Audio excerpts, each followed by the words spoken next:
Assalamualaikum warahmatullahi wabarakatuh. Apa kabar semuanya?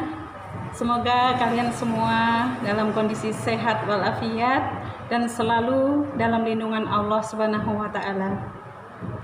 Alhamdulillah di hari ini bisa bertemu kembali dengan Bu Herni dalam pembelajaran Pendidikan Agama Islam dan Budi Pekerti kelas 5 yang kali ini pembelajaran 7 yaitu tentang mengenal Rasul-Rasul Allah.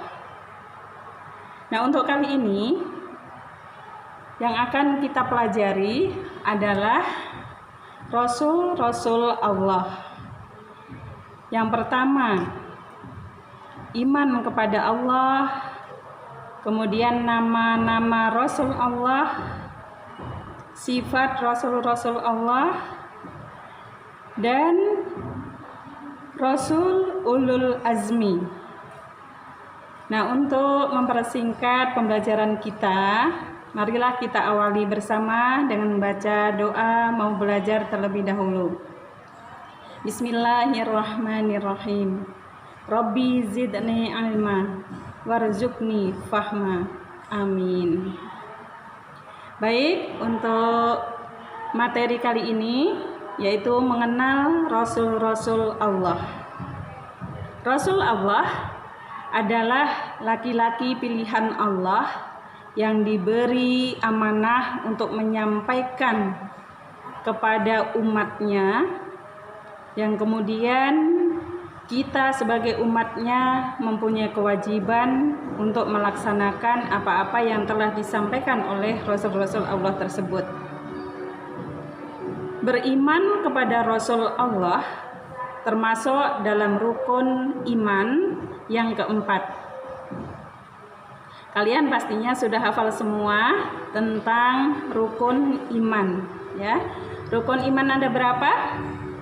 Rukun iman ada 6. Yang pertama, beriman kepada Allah, beriman kepada malaikat, beriman kepada kitab-kitab Allah, beriman kepada Rasul-Rasul Allah, kemudian beriman kepada hari kiamat atau hari akhir, dan yang terakhir beriman kepada qada dan qadar Allah. Baik, untuk berikutnya nama-nama Rasul Allah yang wajib kita pelajari, ya. Tentu kalian semua sudah hafal, yaitu ada 25 nabi. Nah, untuk mempermudah, boleh kalian melalui lagu yang pastinya kalian semua sudah bisa semua. Baik, kita lafalkan dengan lagu ya. 25 nabi dan rasul.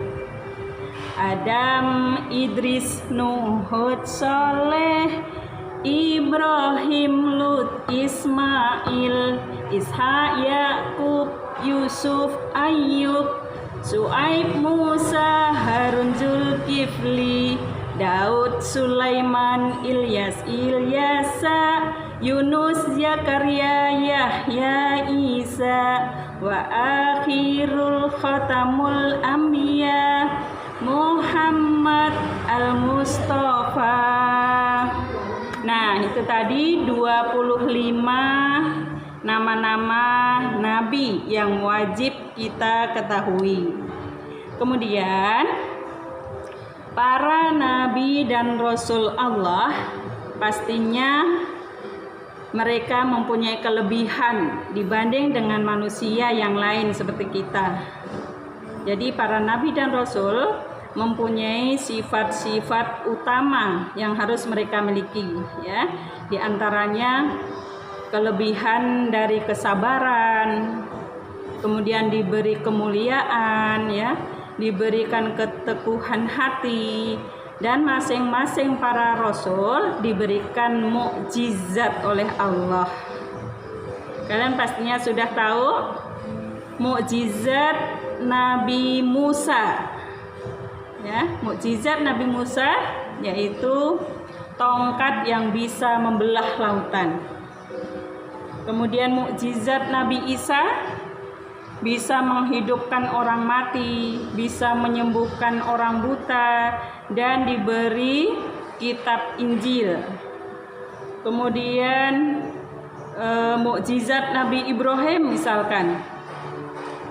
Nabi Ibrahim bisa melawan api. Jadi ketika dibakar, Nabi Ibrahim tidak mempan, tidak kebakar tubuhnya. Kemudian misalkan Nabi Muhammad, mukjizatnya yaitu kitab Al-Quran. Baik, untuk selanjutnya yaitu sifat-sifat para nabi dan rasul. Jadi para nabi dan rasul Allah mempunyai sifat-sifat yang mulia yang harus kita teladani bersama dalam kehidupan sehari-hari kita. Dalam menyampaikan dakwahnya, beliau mempunyai sifat-sifat yang utama. Yang pertama yaitu sifat sidik. Sifat sidik atau jujur. Jadi para rasul Allah menyampaikan dakwahnya dengan kejujuran, dengan tidak pernah berkata bohong. Jadi menyampaikan kebenaran tanpa dikurangi dan tanpa ditambahi dengan hal-hal yang tidak seperti yang disampaikan oleh Allah. Kemudian yang kedua yaitu sifat amanah. Sifat amanah artinya dapat dipercaya. Karena para nabi dan rasul dalam menyampaikan dakwahnya dengan jujur, dengan sifat sidik, maka para nabi dan rasul dipercaya oleh semua umatnya. Kemudian yang ketiga yaitu tabligh. Sifat tabligh yaitu menyampaikan apa-apa yang diberikan oleh Allah kepada mereka, kemudian disampaikannya kepada semua umatnya manusia. Kemudian yang terakhir yaitu sifat fatonah. Sifat fatonah yaitu kecerdasan. Jadi mempunyai kecerdasan yang luar biasa sehingga mereka para nabi dan rasul selalu memperoleh dan mendapatkan solusi dalam menghadapi semua tantangan yang dihadapinya ketika berdakwah kepada umatnya. Baik, untuk selanjutnya yaitu tentang Rasul Ulul Azmi. Apakah itu Rasul Ulul Azmi?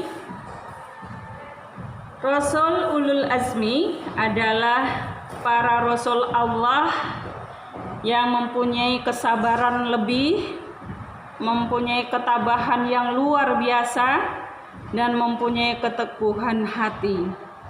Jadi para nabi dan rasul Allah dalam berdakwah itu tidaklah mudah. Semua pasti menghadapi tantangan, rintangan, dan ancaman. Tetapi mereka semua yang termasuk dalam Rasul Ulul Azmi ini mempunyai kelebihan-kelebihan yang tadi.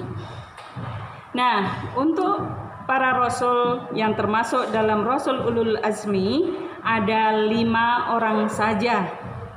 Ya, jadi yang pertama Nabi Nuh, kemudian yang kedua Nabi Ibrahim, yang ketiga Nabi Musa, kemudian yang keempat Nabi Isa, dan yang kelima adalah Nabi Muhammad Sallallahu Alaihi Wasallam. Ya, boleh kalian disebut Nimim ya, atau sebaliknya boleh. Jadi Nimim itu singkatan dari Nuh, Ibrahim, Musa, Isa, dan Muhammad. Nah, itu untuk mempermudah dalam menghafal ya. Jadi para nabi dan rasul yang termasuk dalam Ulul Azmi ada 5 rasul saja ya. Kemudian dari para nabi dan rasul yang termasuk Ulul Azmi tadi, banyak bukti-bukti yang kita temukan sebagai bukti bahwa mereka itu mempunyai sifat ketabahan, kesabaran, dan keteguhan hati. Sebagai contoh, misalkan Nabi Nuh. Nabi Nuh dalam berdakwah tidak mulus begitu saja. tetapi justru mendapatkan perlawanan bahkan dari anak kandungnya sendiri. Siapa itu? Yaitu yang bernama Kan'an. Jadi ketika Nabi Nuh berdakwah, banyak kaumnya yang melawan, yang diantaranya adalah anak kandungnya sendiri, yaitu Kan'an. Tetapi karena beliau dengan kesabaran, dengan ketabahan, dan dengan keteguhan hati, makanya beliau tetap berdakwah, yang sampai akhirnya Allah memberikan bukti atas ketabahan dan kesabaran beliau, yaitu dengan memberikan ujian badai besar, ya, hujan, kemudian badai petir yang luar biasa, yang kemudian waktu itu membantai semua umat yang tidak mau mengikuti pembelajaran dan ajaran yang disampaikan oleh Nabi Nuh. Yang waktu itu karena anaknya sendiri sebagai pembangkang yang tidak mau menurut pada pembelajaran dan ajaran Nabi Nuh, termasuk di dalamnya tenggelam ikut badai, ya. Nah, itu tadi yang kita pelajari tentang mengenal Rasul-Rasul Allah, ya, dari awal sampai akhir. Alhamdulillah sudah kita pelajari bersama. Untuk menutup pembelajaran kali ini, marilah kita tutup dengan membaca hamdalah. Alhamdulillahirabbil alamin. Sekian. Wassalamualaikum warahmatullahi wabarakatuh.